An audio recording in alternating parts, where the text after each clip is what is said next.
Yay! Hello, I'm live. Nice to see you all tonight. How do you like my ambience? Yeah, I thought I'll jazz things up a little bit. So here we go. Day number 8 today. I didn't manage to do the diary in the morning, so I'm doing it tonight. It's been a busy day. I've had my friends visiting. Didn't have a great sleep last night again, but I'm carrying on with my practice with my long cars, and I'm planning to record 11 minutes tomorrow morning, so about 8 o'clock. So if you want to join me, then you can do. Will be day 9. I should probably schedule the recording for that, or schedule the live stream for that. So yeah, what happened? I was even thinking yesterday to do another diary entry because there was like a major thing happened for me.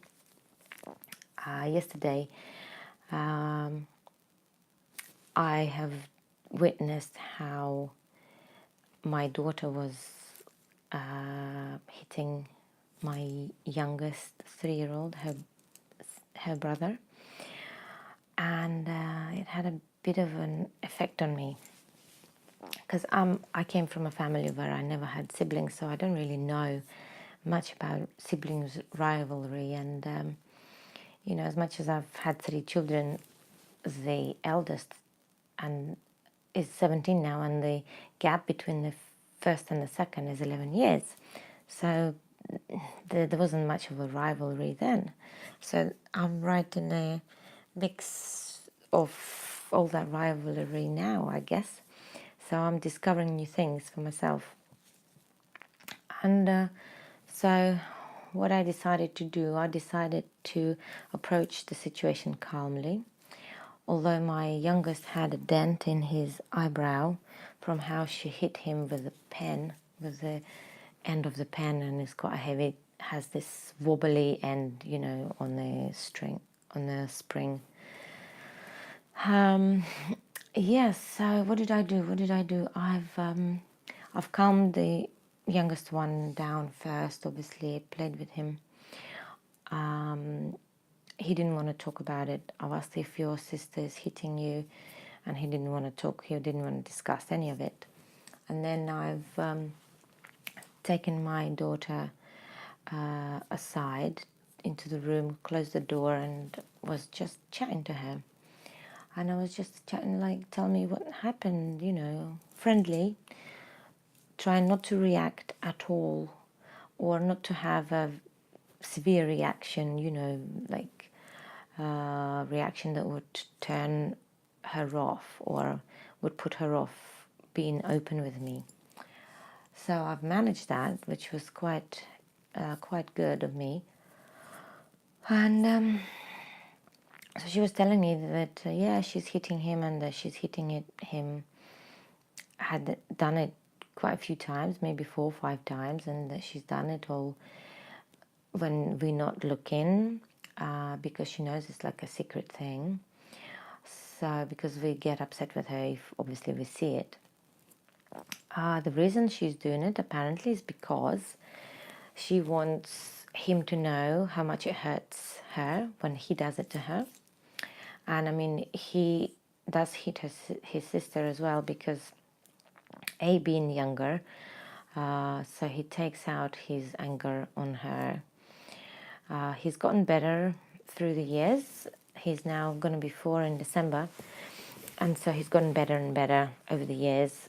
I guess he's growing out of it, or growing up, whatever it is. And of course, the fact that we're discussing things with him, we're saying, okay, this is not the right way to do it. We don't hit, especially we don't hit girls, and especially we don't hit our sisters, mothers and grannies or aunties. So trying to embrace the situation, I was trying to think of how to deal with it.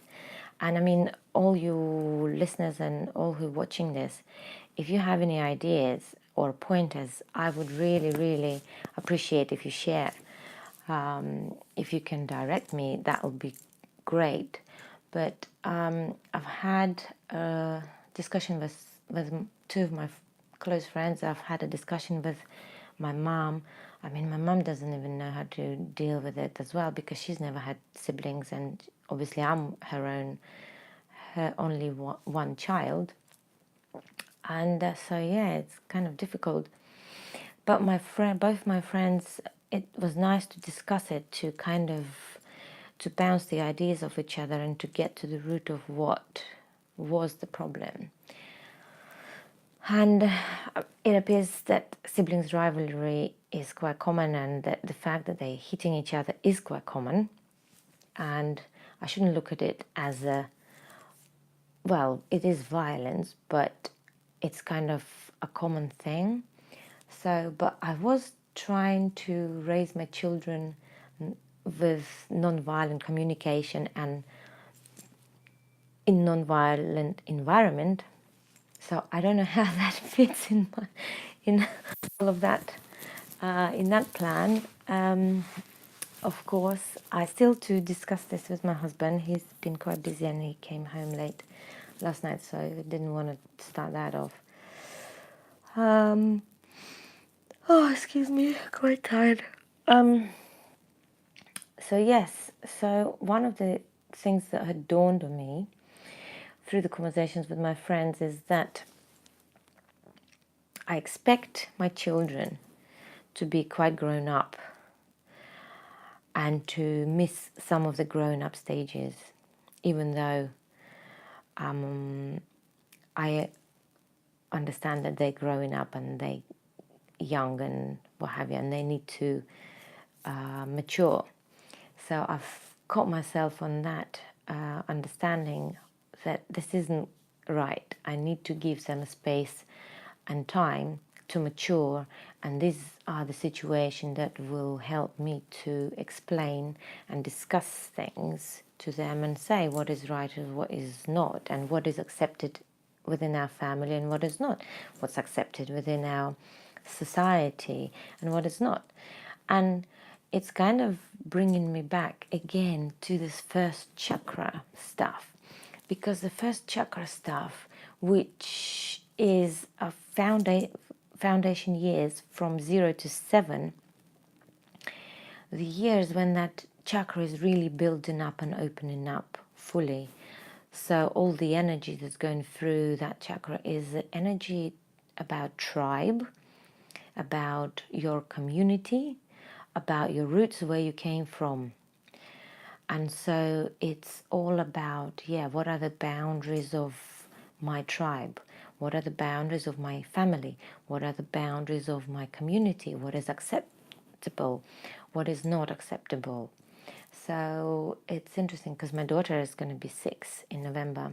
So she's very much in that stuff. And so is my son. Yeah, so that's it for now. And I've been to the sea and it's lovely. I mean, we spent 1.5 hours there on the beach, just collecting shells and just looking at the sea, whatever, smelling the breeze. And 1.5 hours just gone by like in a second. And somebody commented that I seem to be quite sad in my videos. I guess I am. Undertone is quite sad because, yes, I have just moved from the place I've lived for 7 years. And yes, there's some mourning about what had been and about all of these friends and people I've met and friends I've made, all of these connections that I kind of left behind. So yes, there is a bit of sadness in me, which is very, very understandable. And yes, thank you for pointing it out. I'm learning more from your comments, and so please leave more comments, and your guidance will be very much appreciated. That's it for now. Meet up tomorrow, 8 o'clock, for long Econ cars. Okay, Satnam, all the best. Good night.